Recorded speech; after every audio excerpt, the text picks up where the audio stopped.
రబ్బాని తెలుగు కథలు. అందరికీ నమస్కారం. ఈరోజు మనం తెలుసుకోబోతున్న స్టోరీ కళ్యాణం 4వ భాగం.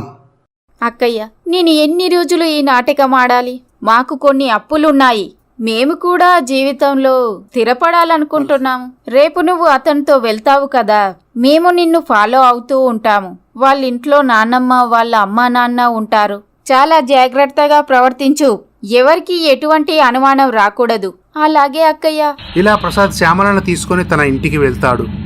ఎవరు బాబు ఈ అమ్మాయి? అమ్మా, ముందు హారతి తీసుకురా. అప్పుడు లావణ్య వారికి హారతి తీస్తుంది. ఎవల్రా ఈ అమ్మాయి? ఎవరో చెప్పుకో అమ్మా. ఏమోరా, నాకు తెలియదు. ఈమె పవిత్ర. నేను చిన్నప్పుడు తాళి కట్టానే ఆ పిల్ల ఈ అమ్మాయే. తను నా గురించి ఎన్ని సంవత్సరాల నుంచి ఎదురు చూస్తుందో తెలుసా అమ్మా? మీరేమన్నారు? తనకి పెళ్ళయి ఉంటుంది, పిల్లలు పుట్టి ఉంటారని అన్నారు. వాళ్ళ అమ్మా నాన్న చనిపోయాక తాను ఉద్యోగం చేసుకుంటూ సిటీలోనే ఉంటుంది.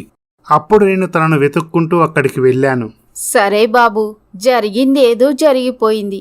ఒక మంచి ముహూర్తం చూసి మీ ఇద్దరికి పెళ్లి జరిపిస్తాను. ఇటు శ్యామలకు గొప్పింటి కోడలుగా అవుతున్నందుకు ఒకవైపు సంతోషంగా ఉన్నా, మరొక వైపు వాళ్లను మోసం చేస్తున్నానన్న భయం కూడా ఉంటుంది. హరికృష్ణ పంతులు గారిని తీసుకుని వస్తాడు. పంతులు గారు ఇద్దరి జాతకాలు చూసి, చూడండమ్మా, 15 రోజుల్లో దివ్యమైన ముహూర్తం ఉంది, ఓకే చేయమంటారా? అలాగే పంతులు గారు. ఇలా జరుగుతుండగా పవిత్ర శ్యామలకు ఫోన్ చేస్తుంది. ఏంటమ్మా, పెళ్లి ముహూర్తం కూడా పెట్టారంటే కదా? అవునక్కయ్య, నాకు చాలా భయంగా ఉంది. నేను నిజం చెప్పేస్తాను. నువ్వు నిజం చెప్పావనుకో మీ అమ్మ నీకు దక్కదు. అక్కయ్య, అమ్మను జాగ్రత్తగా చూసుకోండి. మీరు చెప్పినట్లే నేను వింటాను. సరే, ఈరోజు సాయంత్రం గుడికి వెళ్తున్నానని మీ అత్తయ్య గారికి చెప్పి డబ్బులు తీసుకొనిరా. అక్క, నాకు డబ్బులు ఎవరిస్తారు? ఏదైనా అవసరం ఉంటే అన్నీ వాళ్ళే తీసుకొచ్చిస్తున్నారు. అయితే కొన్ని నగలు తీసుకొనిరా. సరే అక్క. ఆ రోజు సాయంత్రం, అత్తయ్య గారు, గుడికి వెళ్ళొస్తాను. అలాగా? నేను నీతో రానా అమ్మా? పర్వాలేదండి, నేను వెళ్ళొస్తాను. మీరు విశ్రాంతి తీసుకోండి. ఇలా శ్యామల కొన్ని నగలు తీసుకొని పార్కులో ఉన్న పవిత్ర వద్దకు వెళ్తుంది. అప్పుడు శ్యామల పవిత్రకు నగలు ఇస్తుంది. ఇలా మాటిమాటికి నగలు తీసుకురావాలంటే నాకేదో భయంగా ఉంది. ఎవరైనా చూశారంటే నువ్వు నేను ఊచలు లెక్క పెట్టాల్సిందే. అయినా ఆశకంటూ ఒక హద్దు ఉండాలి. ఏంటే చాలా ఎక్స్ట్రా మాట్లాడుతున్నావు?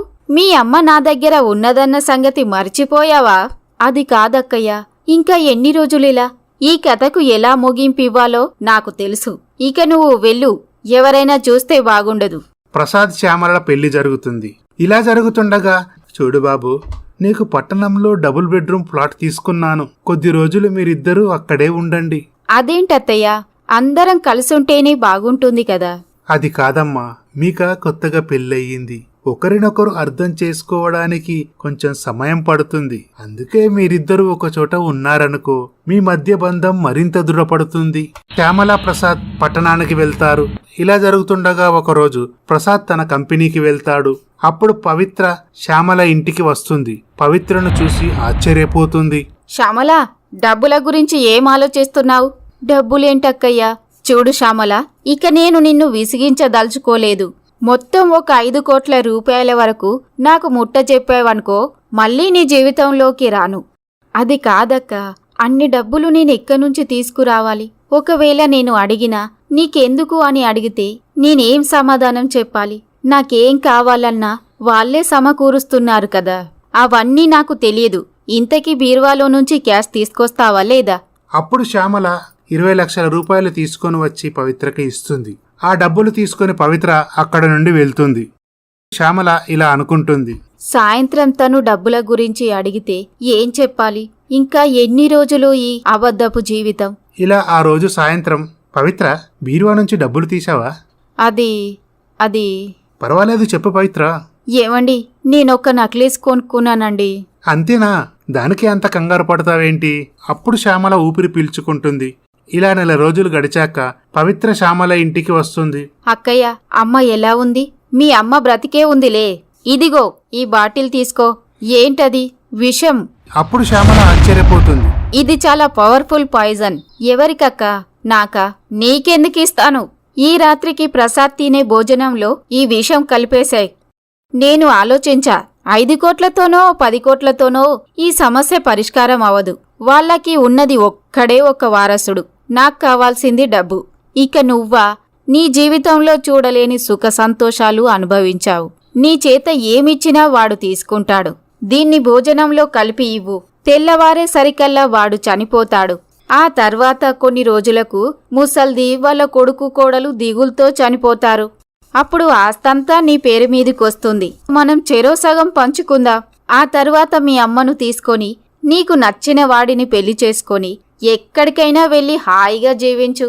ఒకవేళ నేను ఇది కాదంటే ఏముంది, మీ అమ్మ చనిపోతుంది. అక్క, అంత మాట అనకండి. చూడు, నువ్వు నేను చెప్పింది చేస్తేనే మీ అమ్మ నీకు దక్కుతుంది, లేదంటే ఆవిడ నీకు దక్కదు అని చెప్పి పవిత్ర అక్కడ నుండి వెళ్తుంది. అప్పుడు శ్యామల ఆలోచిస్తుంది. ఈ విషయం ప్రసాద్కి ఎలాగైనా చెప్పాలనుకుంటుంది. కాని తను అతన్ని మోసం చేసింది. తను నిజం చెప్తే తనని అసహించుకుంటాడని అతనికి నిజం చెప్పే ధైర్యం చేయలేకపోతుంది. శ్యామల ఆలోచించి ఒక నిర్ణయానికి వస్తుంది. మరునాడు ఉదయం ప్రసాద్ ఆఫీస్కు వెళ్తుండగా శ్యామల కన్నీళ్లు పెట్టుకుంటుంది. అదేంటి పవిత్ర, ఏంటా కన్నీళ్లు? ఏం లేదండి, మీరెప్పుడూ ఇలాగే సంతోషంగా ఉండాలి. పవిత్ర, నువ్వు నాతో ఉన్నంత వరకు నేనెప్పుడు సంతోషంగానే ఉంటాను. పిచ్చి ఆలోచనలు మనసులో పెట్టుకోకు. టిఫిన్ చేసి రెస్ట్ తీసుకో, నేను వస్తాను అని చెప్పి ప్రసాద్ అక్కడి నుండి వెళ్తాడు. శ్యామల జరిగిన విషయమంతా ఒక లెటర్లో రాస్తుంది. ఆ లెటర్ను టేబుల్ పై పెడుతుంది. ఏవండి, నన్ను క్షమించండి. నేను తెలుసో తెలియకో తప్పు చేశాను. ఇప్పుడు తెలిసి నన్నింతలా ప్రేమించే మీకు అన్యాయం చేస్తే నాకన్నా దుర్మార్గులు ఇంకెవ్వరూ ఉండరు అని ఆ విషం తాగేస్తుంది. ప్రసాద్ మధ్యాహ్నం భోజనానికి ఇంటికి వచ్చేసరికి ఇల్లంతా నిశ్శబ్దంగా ఉంటుంది. అప్పుడు ప్రసాద్ హాల్లో ఒక లెటర్ చూస్తాడు. ఆ లెటర్ చదువుతాడు. వెంటనే ప్రసాద్ బెడ్రూమ్కు వెళ్లి చూస్తే శ్యామల రక్తపు మడుగులో ఉంటుంది. శ్యామలని హాస్పిటల్లో జాయిన్ చేస్తాడు. ఈ విషయం తెలుసుకున్న సుమిత్ర, హరికృష్ణ, లావణ్య హాస్పిటల్కి వస్తారు. అప్పుడు ప్రసాద్ జరిగిన విషయమంతా వారికి తెలియజేస్తాడు. నన్ను క్షమించు బాబు, నేను చేసింది తప్పే. పోలీసులు పవిత్రను అరెస్టు చేసి జైల్లో పెడతారు. హరికృష్ణ శ్యామల అమ్మగారిని తీసుకుని హాస్పిటల్కి వస్తాడు. శ్యామల హాస్పిటల్లో కోలుకుంటుంది. ఏరా, నన్ను వదిలి వెళ్ళిపోదామనుకున్నావా? నువ్వు లేకుండా నేను బ్రతకగలనా? ఏవండి, నేను మీరు అనుకున్న పవిత్రను కాదు. నాకు తెలుసు, నేను నిజంగా స్టూపిడ్ని. మా డాడీ నన్ను ఎప్పుడూ అంటూ ఉంటారు, వెనక ముందు ఆలోచించకుండా తొందరపాటు మంచిది కాదు అని. నేను నిన్ను వెతుక్కుంటూ వచ్చి మొదటిసారి చూసినప్పుడే నా మనసులో నీ రూపం ముద్రించుకుపోయింది. నేను నిన్ను ప్రేమించాను, ఆరాధించాను. అలాంటిది నువ్వు నాకు జరిగిన విషయం చెప్పకుండా నీ ప్రాణం మీదికి తెచ్చుకుంటావా? నేను చేసిన తప్పుకు మీకు నా మొహం చూపించలేకపోయానండి. అమ్మా, మా వాడిని కాపాడుకోవడానికి నీ ప్రాణాలు కూడా లెక్క చేయలేదు. నిజంగా నీలాంటి ఉత్తమరాలు మా ఇంటి కోడలుగా రావడం మా అదృష్టం. ఇంటికి దీపం ఇల్లాలని పెద్దలు ఊరికే అనలేదు. ఇలా ఈ కథ సుఖాంతమవుతుంది. ఈ స్టోరీ గనక మీకు నచ్చినట్లయితే మా ఛానల్ని సబ్స్క్రైబ్ చేసుకోండి, లైక్ చేయండి, షేర్ చేయండి, కమెంట్ చేయండి. Thank you for watching.